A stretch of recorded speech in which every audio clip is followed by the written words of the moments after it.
Hi, year eights. Welcome back to week 2 of your Japanese work. If you haven't already watched the video from week 1 and you are stuck on something in week 1, go back to that video and I explain what you need to do for each section of your worksheet. So for week 2, make sure that you've got your white vocab chart, the laminated one. If not, make sure you're using the newest laminated chart that I have emailed to you through earlier in the week. Righto, so week 2 starts off with a quick review quiz. This is going to be looking mainly at the idea of year levels and your kanji because that is going to be the trickiest thing that we need to get our head around, at least in the first few weeks of this unit. So the first thing you need to do is write the English meaning below of each kanji. So you just need to tell me what these mean in English. What do each of the following Romaji words mean in English? So these are specific schools or types of students. You just need to tell me what they are in English. In Romaji, I would like you to write these school levels in the Japanese sounds. So for example, primary school, you would go back to your vocab chart and realize that it's shogaku, and then year 4, the word for 4, you'd have to go back to your numbers, realize it's yon, and nensei means year 4. So the answer for the first one would be shugaku yon nensei. Down here, again, we're stepping it out. This time, however, I have already given you the pronunciation of those year levels. You just need to put in the kanji there that matches. And the last review activity between the differences of year levels, remembering that the year levels start renumbering. So for example, when you get into middle school, the numbering starts again. So instead of being in year 7, you'd be in middle school year 1. So year 7, you're not going to be looking for number 7 here. You're going to be looking for, here it is right here, middle school first year student. A middle school first year student is what we call in Australia year 7. So once you've had a go at that of our review quiz, keep going down and we are completing a table which looks in detail again about this comparison between the differences of year levels. I know you've done a lot of year level stuff already, but it can be really tricky. And if you complete this table correctly and get it checked by me, then this can be a giant reference guide for you for the rest of the unit. So what we have here is the school locations and also the school year levels, obviously Australia versus Japan. So we have all the Australian stuff already filled in, and I have filled in a couple of different examples of what needs to go into the Japanese columns. So what I'm looking for is how would you say year 1 in Japan? What school would I be in if I was in year 1 in Japan? And also I put Romaji and script for that because that is what it says in the instructions. So complete off that table, get it checked with me. That would be a good reference point for you throughout the rest of the unit. Once we've got our head around our kanji and our year levels, we move into some really simple sentence patterns. There are many sentence patterns that we'll use in this unit, but just for week 2, we're only looking at some simple ones.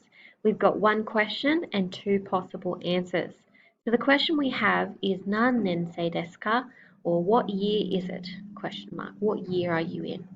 If I am in Australia and I'm an Australian student, I could say, for example, Hachi Nensei desu, 8th year level and I'm in year 8. If I was a Japanese student, however, there's no such thing as year 8. It would be middle school second year. So, chugaku ni nensei desu. I'm in the second year of middle school.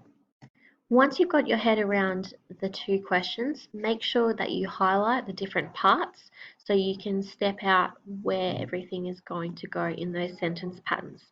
Still, some people on their last assignment that I got in term 1 are not using sentence patterns in the correct order. They have the key words there, but it's jumbled, and so technically it doesn't make sense in Japanese. Righto, number 2, easy. I've given you the script and the romaji. You need to tell me what these 2 girls are saying in Japanese and put it into English. And same with this boy and this man on the street. Really random for a man on the street to ask you what year level you're in, but that was the picture that was in the textbook. Righto, for each of the following pictures, you need to tell me what the English year level they would be in. So if this girl is in, for example, year 5, she's not, but she could be, then you need to tell me what that is. Last few activities for week 2. we have Jacob's family. Now, Jacob is obviously an imaginary family and he is moving to Japan, which wouldn't actually happen right now because of Corona, but he is. So he's moving to Japan and he's got brothers and sisters. He's got Brad, himself, Jacob, Mia, and Sophie. We've got what their year levels are in English, and in Australia, you need to tell me what they would be in Japanese. Now, Jacob wants to practice his Japanese skills, and so he's asking his siblings what year level they're going to be in. The first job for this is to read the conversation, look at the katakana name, okay, and tell me in English who is the person who's replying. So I've got Jacob, Jacob, Jacob, and then blank, blank, blank. You need to tell me which of his brothers or sisters he's talking to there. The second part of the question is to translate it into English. So, who is Jacob talking to? Who is the person's name that should go in there? And then, what are they asking? The biggest hint I would give you is that if you look at the numbers 2, 5, and 3, and then you go up here to your table and you figure out where that 2, 5, and 3 should go, it will be quite easy for you to figure out who is talking to who. The extension activity I've provided at the end of week 2 is to create your own conversation like this, but instead base it upon your family. So if I zoom all the way back to the start of our learning package for the 2 weeks, finished already, complete the extra task below. You need to use examples of Jacob's family. You can create your own table and then write your own conversation based upon your brothers and sisters and what year level they're in. So make sure once you've finished all of your stuff from week 1 and 2 that you either email me to say you're finished, you need to drop it off at the school office, somehow you need to get the message to me that you have completed your work by next Friday, otherwise I will be chasing you down and checking where you are at with your learning. Alright, keep up the good work guys, and if you are stuck, remember you need to email me or call me and I can help you as best I can. Alright, see you later.